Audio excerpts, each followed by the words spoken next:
Wisdom to Wealth, brought to you by Wisdom Audio. Welcome back to Wisdom to Wealth, where I help you navigate retirement with confidence.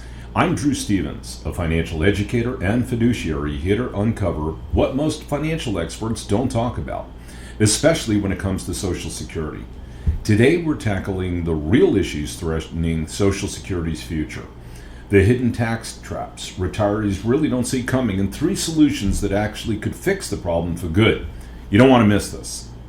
Here's the first thing. Let's look at the reality of Social Security's future. Let's start with the elephant in the room, and that is the fact that Social Security is really projected at this point to be underfunded within the next decade. According to the Social Security Trustees Report, by 2034, the trust fund will only be able to pay about 77% of promised benefits unless changes are made. That's about 75 cents on the dollar. That means millions of retirees would see a reduction in their Social Security checks. Does that mean you? How in the hell did we get here? Well, there's a combination of factors. It's an aging population, fewer workers paying into the system, rising benefits due to inflation. While politicians argue over solutions, few actually propose fixes that make sense for hard-working retirees like you. There are also hidden tax traps in Social Security. Now, most people don't realize that Social Security isn't just a retirement benefit. It's also a taxable income source if you're not careful.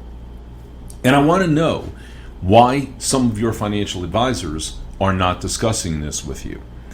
Probably because there's 2 issues here. Number one, they're not well versed in Social Security. Many advisors, unlike myself, do not get any training on Social Security. They're not certified in understanding how Social Security works.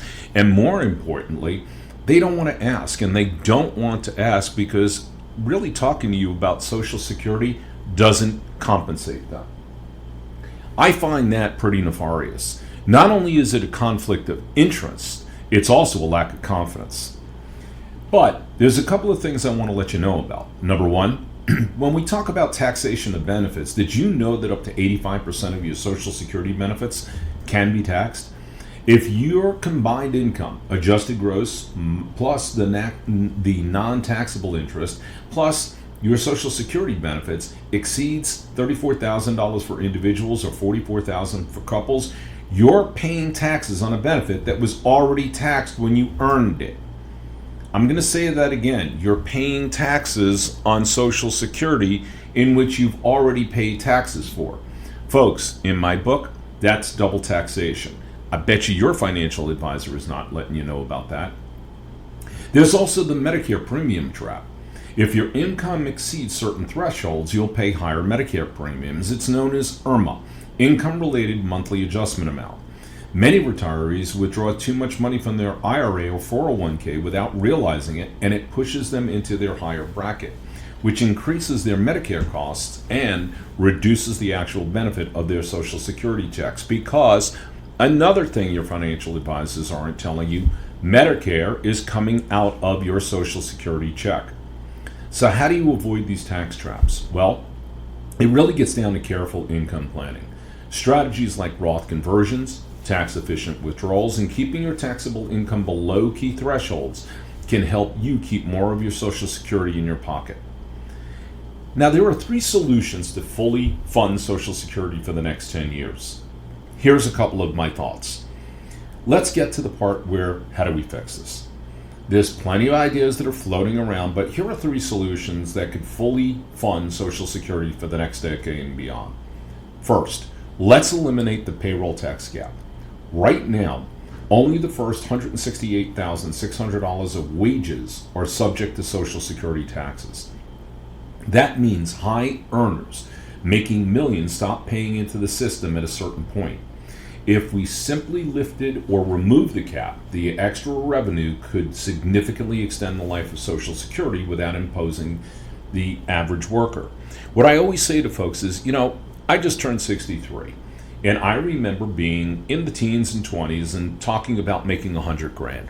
And I wanted to make $100,000, and I wanted to make $100,000. Well, I got to tell you, in 2024, that's pretty passé, because people in 24, 25 are making $200,000 like you're sneezing.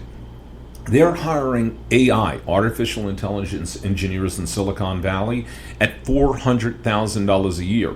Those salaries were CEO salaries back when you and I were growing up. So therefore, increasing the earnings gap is really going to help substantially. Number two, gradually raise their full retirement age for young workers. People are living longer, and Social Security wasn't designed to be funded for 20 to 30 years of retirement. Believe it or not, when it came about in 1935 with Franklin Delano Roosevelt, the fact is that men were only living for about 60, 62 years. That was about it. For those currently under 50, gradually increasing the full retirement age to 69 or 70 really could help balance the system without affecting current retirees. Yeah, they'd have to be grandfathered in, but it makes a whole heck of a lot of sense. And with the Secure Act that was voted in 2017 and then readjusted in 2020, understand something. Required minimum distributions don't occur until 74.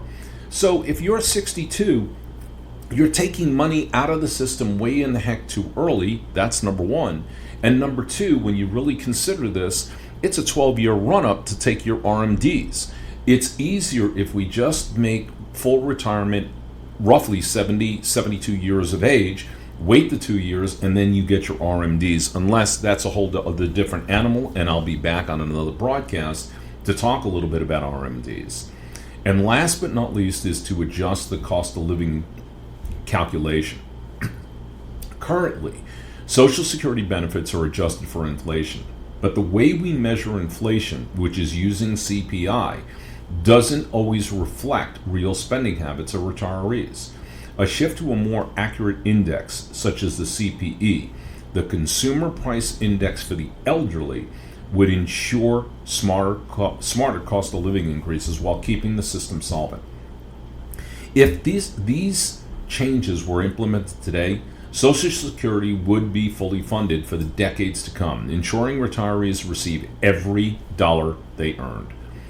Social Security is a critical part of retirement, but relying on the government alone is risky. That's why smart retirement planning is key. Make sure you have a strategy to reduce unnecessary taxes, maximize benefits, and ensure a steady income stream. Become really confident and competent about where you are, because a confident retirement starts with a solid plan. Well, that's a wrap for this episode of Wisdom the Wealth. Remember, I'm here as your financial educator and fiduciary, committed to giving you the wisdom you need to build confidence in your financial future and your retirement journey. If you found value in today's episode, don't keep it to yourself. Share it with a friend or family member who could benefit. And if you haven't already, please take a moment to rate and review the podcast. Your feedback helps us reach more retirees looking for clarity and peace of mind. Until next time, stay wise, stay confident, and enjoy the journey to financial freedom. This is Dr. Drew. I'll see you next time.